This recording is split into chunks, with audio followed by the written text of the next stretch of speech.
Hello everybody, welcome to Everest Coaching Institute. Today we will discuss class 12th economics. ये जो हमारी series चल रही है इकोनॉमिक्स की, government budget and the economy, उसी की सीरीज़ को हम कंटिन्यू कर रहे हैं. तो today we will discuss difference between revenue and capital budget. हमने पूरा रेवेन्यू और capital expenditure and receipts detail में डिस्कस कर लिया. अब उनके हम जो बजट है, रेवेन्यू बजट और कैपिटल बजट, उसके बीच में क्या डिफरेंस है वो देखते हैं. ये बच्चे प्लीज़ थोड़ा ध्यान से करना, क्योंकि आजकल के जैसे आपके आ रहे हैं एमसीक्यूज़ या ऑब्जेक्टिव टाइप क्वेश्चंस, वो इनके बीच में से ही आता है. लैंग्वेज घुमाई हुई होती है. आपको सिर्फ उसके कॉन्सेप्ट्स को अगर आपको आते होंगे तो आप इजीली कर पाओगे. पहला करते हैं. इसमें देखो डिफरेंस रेवेन्यू और कैपिटल बजट में. रेवेन्यू बजट में हमारे revenue receipts and revenue expenditure आता है गवर्नमेंट का. फर्स्ट चीज़ आपको पता होनी चाहिए कि रेवेन्यू बजट में क्या होता है. रेवेन्यू बजट में revenue receipts and revenue expenditure होता है.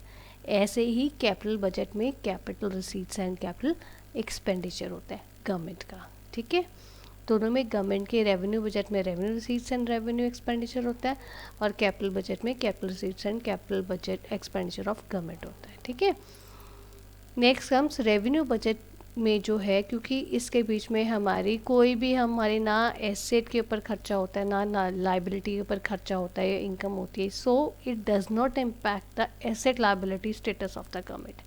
जैसे हम पढ़ चुके हैं, revenue income, revenue receipt and revenue expenditure, दोनों केसेस में हमारी एसेट लाइबिलिटी स्टेटस गवर्नमेंट का चेंज नहीं होता है.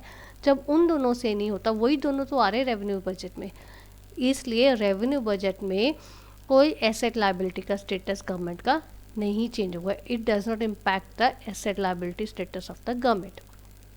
और जो हमारा कैपिटल बजट है, उसमें क्योंकि हमारी एसेट्स भी इम्पैक्ट होते हैं और हमारी लाइबिलिटीज़ भी फ़र्क पड़ता है कैपिटल एक्सपेंडिचर से और कैपिटल रिसीट से.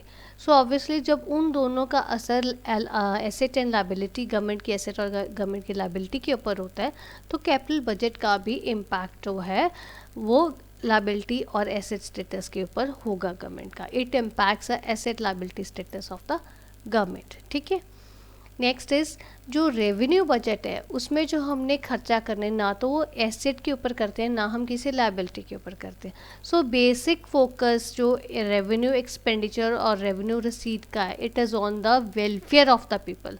सो रेवेन्यू बजट का भी जो फोकस होगा, it is on the welfare of the people.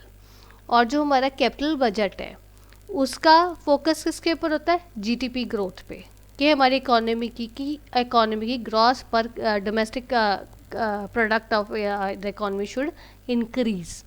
Right.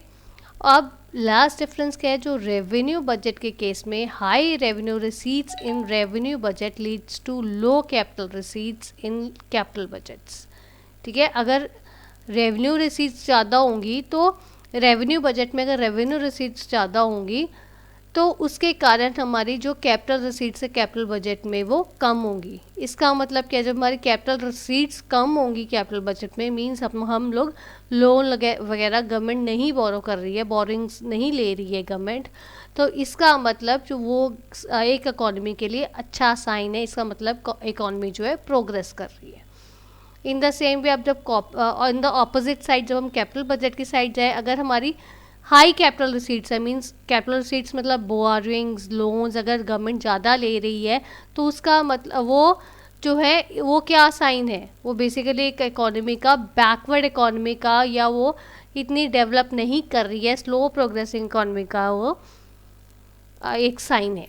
So high capital receipts are often related to borrowings. It is a sign of backward economy.